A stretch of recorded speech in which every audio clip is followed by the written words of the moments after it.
उन दिनों मेरी गर्मियों की छुट्टियां चल रही थीं, तो सोचा चाचा जी के यहाँ शहडोल घूमने चलती हूँ। पिताजी ने चाचा जी के यहाँ शहडोल छोड़ दिया।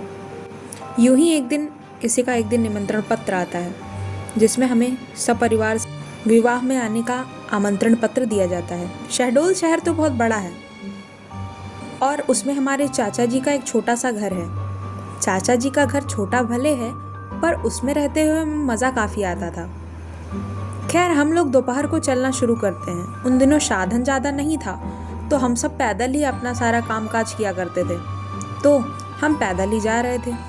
जहाँ जाना था वो घर थोड़ा बीहड़ इलाके में था। जाने में रास्ते पे जंगल पड़ता था। मैं, चाचा जी और उनका पूरा परिवार चल दिया। सफ़र में हमें कुछ हाथियों का झुंड दिखाई दिया, जो कि अपनी मस्त चाल में चलते जा रहे थे।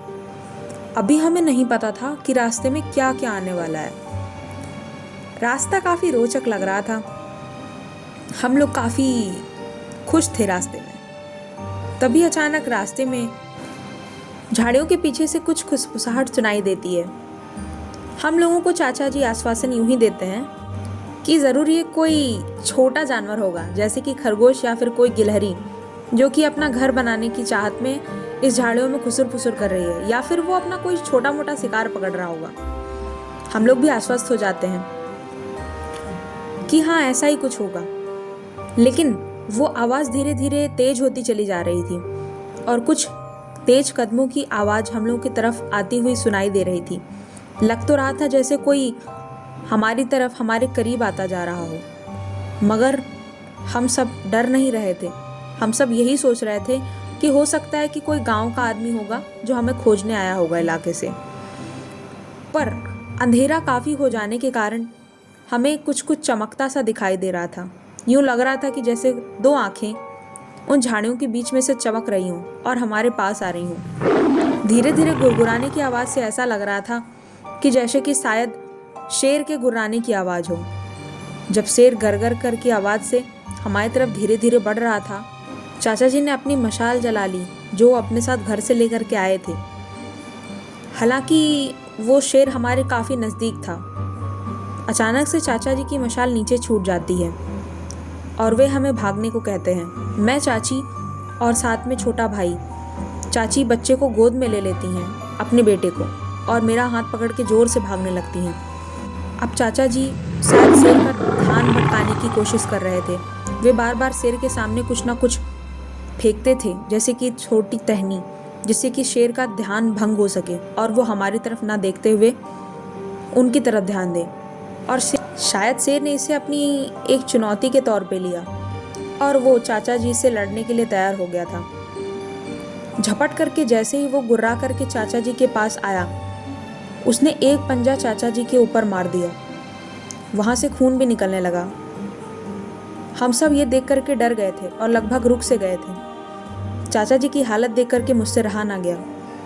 मैं तुरंत दौड़ करके शेर के पास गई और मुझे अच्छे तरीके से याद है कि उस समय मैंने एक जैकेट पहन रखी थी, जिसमें कि मोटी मोटी चेन्स लगी हुई थी। मैं धड़ाधड़ उस जैकेट से रोते हुए शेर को मारने लगी और शायद संयोग अच्छा था कि चेन का एक टुकड़ा जाकर के शेर की आंख में चुभ गया। उससे उसकी आंखों से खून निकलने लगा। जब उसकी आंखों से खून निकलने लगा तब शेर थोड़ा पीछे हट गया।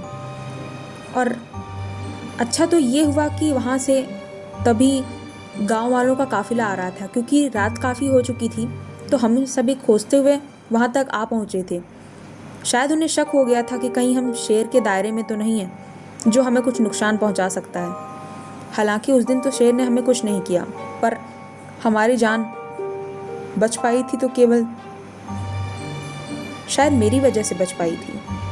अगर मैंने उस दिन मैंने अगर वो ना किया होता, तो शायद वो शेर मेरे चाचा जी को थोड़ा नुकसान पहुंचा जाता। और उस दिन अगर गांव वाले समय पे ना आए होते और उन्होंने शेर को ना बचाया होता, तो शायद चाचा जी की ज़िंदगी भी मुश्किल में पड़ जाती।